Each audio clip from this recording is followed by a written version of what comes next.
China, a country not much larger than the United States, but home to 5 times as many people, has been under communist rule since 1948. Mao Zedong, founder of Chinese communism, once said, "Political power grows out of the barrel of a gun." This year, for the Chinese, that proves to be true.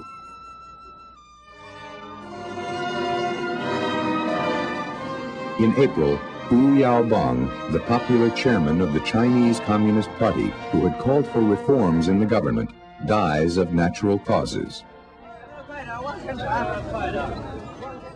His death inspires students and intellectuals to demonstrate peacefully against the oppressive communist regime. If you speak in wrong word, you may be taken in the court. It makes it very difficult for the Chinese leadership to persuade the intelligentsia of China that somehow the Chinese communists are different and they cannot let their people have it. Demonstrations continue, and thousands of dissenters pour into Tiananmen Square, a plaza facing the People's Hall and the portrait of Mao Zedong.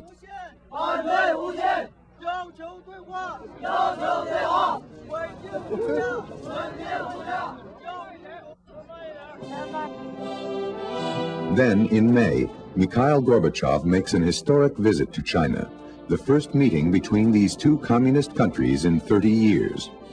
The official greeting for the Soviet leader is held on the airport tarmac, not at Tiananmen Square, where the Chinese authorities are embarrassed by the presence of the demonstrators. If the Chinese leadership are clever enough, they should discuss with Mr. Gorbachev and learn something from him. We strike, and strike. Strike forever. It is reported that Gorbachev, before returning to the Soviet Union, remarks that he has little sympathy for hotheads who advocate overnight change. We try to take the first step in their long journey to change the Chinese very unjust political structure. Could this be a journey of 1,000 miles? Probably more than that. 1,000 students go on a hunger strike. The number of people in the square swells to over 1 million. The government failed to give the people much more democracy, and it is not a government by people, of people, for people. Zhao Ziyang is the only Chinese leader who takes to the streets to speak to the students. Weeks later, the Chinese Politburo strips him of his position, indicating to the world that there is a power struggle going on with the hardliners, and Zhao is the loser. In early June, art students erect the 33-foot-tall Goddess of Liberty. She becomes the symbol for a movement that will not be tolerated.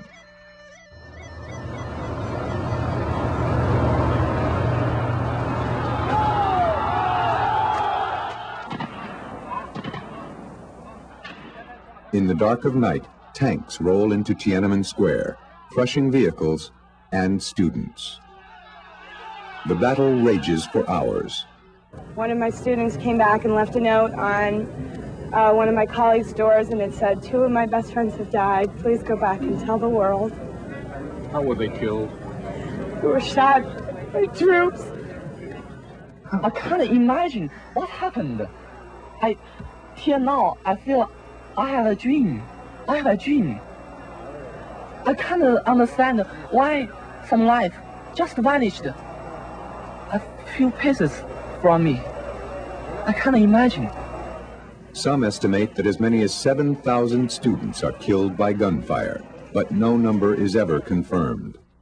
The crackdown sends a wave of terror through the country as student leaders go into hiding. As the remnants of the democracy movement are destroyed, the government begins a massive campaign to round up the dissidents. This man, being interviewed for American TV, finds his picture pirated by Chinese authorities, who call for him to be turned in. A tip brings his arrest. Over 10,000 persons are arrested. 31 are executed for their crimes against the state. Tiananmen Square and the rest of China are restored to the old ways. But the spirit of the democracy movement will be remembered by the picture of one man standing up for freedom, now and in the future.